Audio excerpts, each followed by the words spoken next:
오늘 여러분의 모든 짐을 주님께 던질 수 있기를 바랍니다. 여러분의 모든 삶의 고난과 무게의 짐을 구체적으로 우리 하나님께 아뢰 수 있는 이 새벽 기도회가 될 수 있기를 바라요. 우리 하나님은 어떠한 하나님이실까요? 우리 하나님은 특별하십니다. 평범하지 않으세요. 그런데 우리 사람은 어떨까요? 매우 평범합니다. 특별하진 않아요.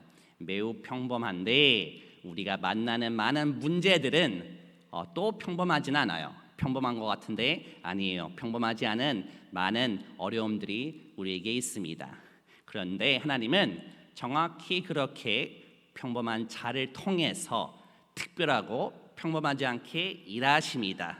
그렇기 때문에 우리가 만나는 특별한 어려운 그러한 상황도 하나님이 특별한 방법으로, 평범하지 않은 방법으로 역사하신다는 사실을 우리가 오늘 이 시간 알 수 있기를 바랍니다. 그러니 우리의 그러한 범상치 않고 특별하고 어려운 우리 삶의 짐을 특별한 하나님께 던질 수 있는 여러분이 될 수 있기를 바라요.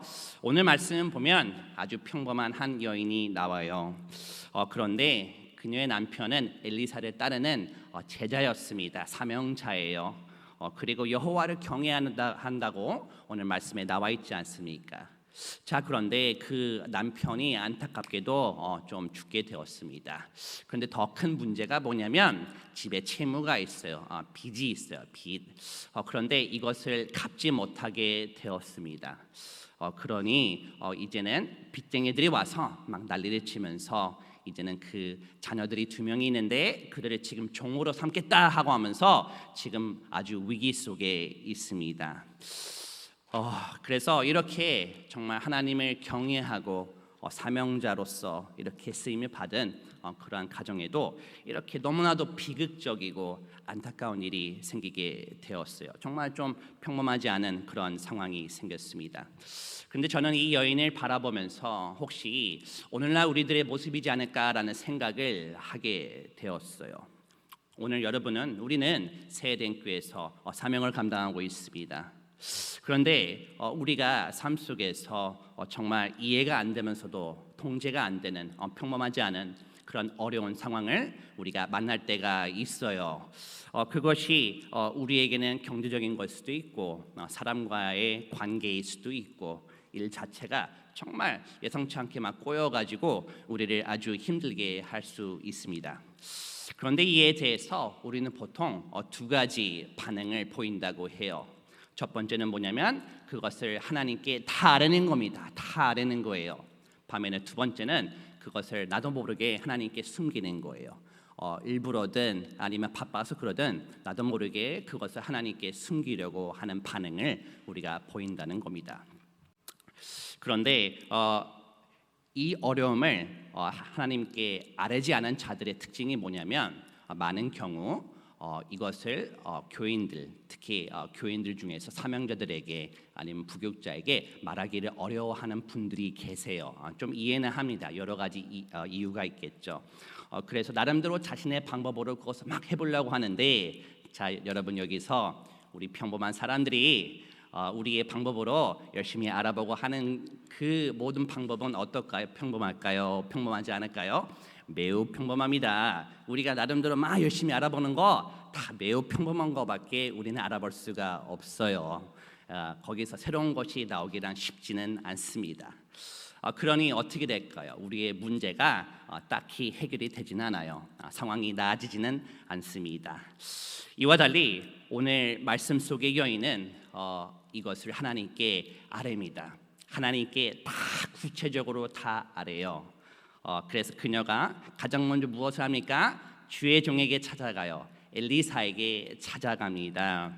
그러면서 그녀는 우리 가정이, 특히 남편이 얼마나 하나님을 잘 섬기는지에 대해서 설명을 하면서도 지금 자신의 어려움을 구체적으로 다 설명을 합니다.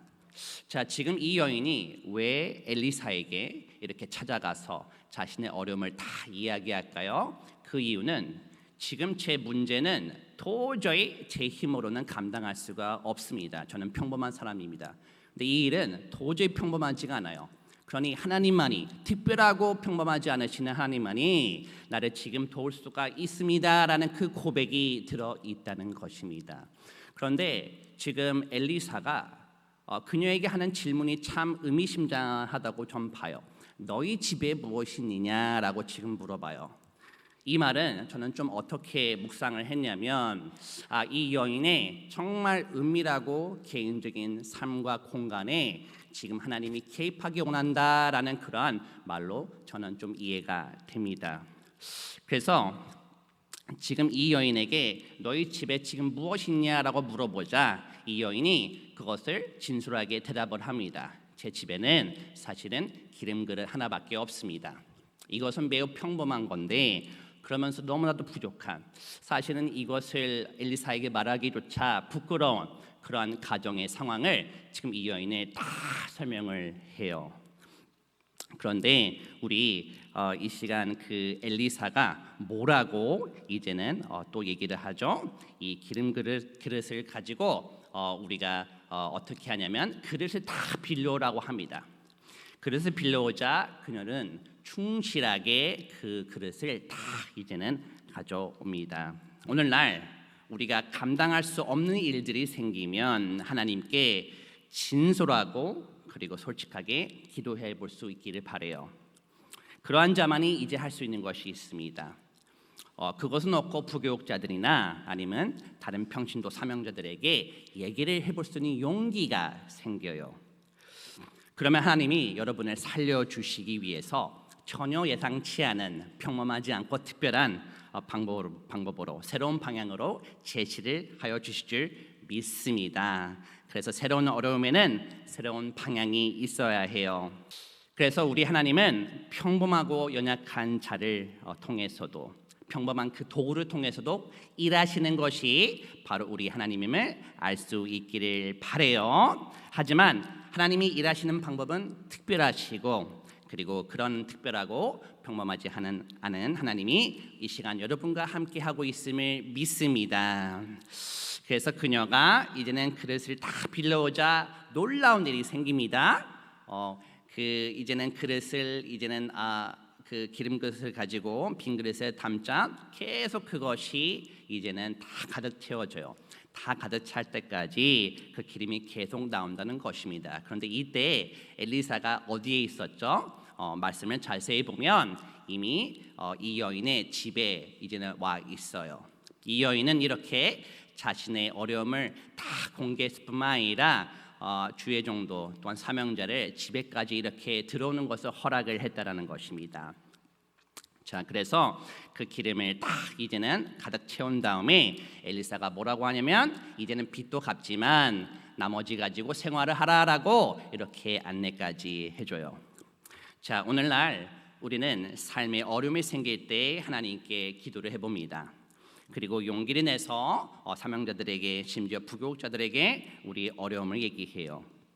그때 분명히 하나님이 기도 가운데 어떤 감동을 주실 것입니다. 아니면 다른 사명자를 통해서 이제는 방향을 막 제시를 해주는데 그 방향을 제시하는 데 있어서 우리 삶의 공간과 특히 시간까지 건드는 경우가 있어요. 이 공간은 나의 것인데 이 시간은 나만의 것인데 그거를 건드리는 경우가 있다라는 거예요. 예를 들면 신방을 하는데 집에서 한번 해보자고 합니다. 아니 나의 개인 공간인데 왜 거기서 꼭 신방을 하자고 할까? 또한 이제는 그 공간을 하나님께 드려보자고 합니다. 교구 모임이나 순예배 이런 것을 하는 데 있어서 한번 집에서 해보자고 합니다. 아니면 우리의 시간을 하나님께 드리자고 해요. 우리는 삶이 하루하루 바쁘지 않습니까? 그런데 우리는 이 시간이 나만의 것이라고 생각을 했는데 그 얼마 되지도 않은 우리의 시간을 쪼개서 이것을 가지고 공예배나 순예배를 더 들어봅시다. 새벽 작정이나 아울기도를 해봅시다. 아니면 더 나아가 전도와 봉사를 해봅시다라고 얘기를 하는데 우리는 이러한 생각이 들 수가 있어요.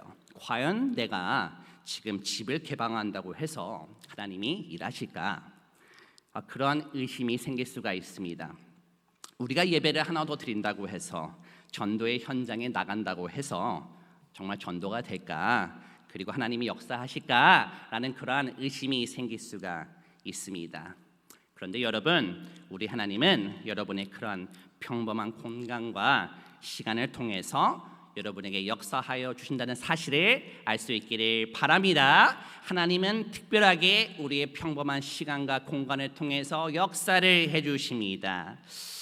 그래서 오늘 말씀 속에 있는 여인은 집을 사명자들에게 개방을 하고 그 안에서 하나님의 감동을 따라가요. 제가 봐도 참 이해가 안 되는 방향을 따라갑니다. 충실하게 따라가요. 그릇을 빌려오라고 하다니 지금 도대체 무슨 말인가 이해가 안 되지 않습니까? 그런데 그녀는 그것을 충실하게 따라가요. 이것을 도대체 빌려오는 게 의미가 있을까라는 생각이 들 수가 있지만 계속 따라갑니다. 계속 해봐요. 충실하게 그것을 합니다. 그러자 어떻게 됐어요? 하나님이 자녀들을 살리셨다는 것입니다. 그리고 가정의 경제를 살리셨다는 거예요. 그래서 그 가족이 다시 하나님께 영광을 돌릴 수 있도록 하나님이 살려주셨다는 것입니다. 그래서 우리가 가장 소중히 여기는 나의 집의 공간과 우리의 시간을 하나님께 드릴 때 어떻게 될까요? 하나님이 이를 통해서 역설적으로 일해주신다는 사실을 알 수 있기를 바랍니다. 그래서 오늘날 여러분은 사명을 감당하다가 어떠한 어려움이 있으십니까?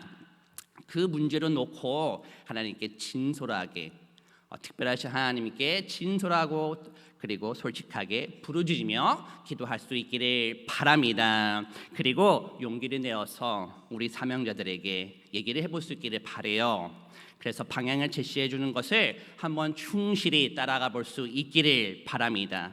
그러면 하나님이 여러분의 그 문제를 놓고 새로운 방법으로, 특별한 방법으로, 아주 평범하지 않은 방법으로 해결해 주실 수 있음을 믿어요. 그리하여 우리 생명과 부흥의 에피센터가 되는 저와 여러분이 될 수 있기를 바랍니다.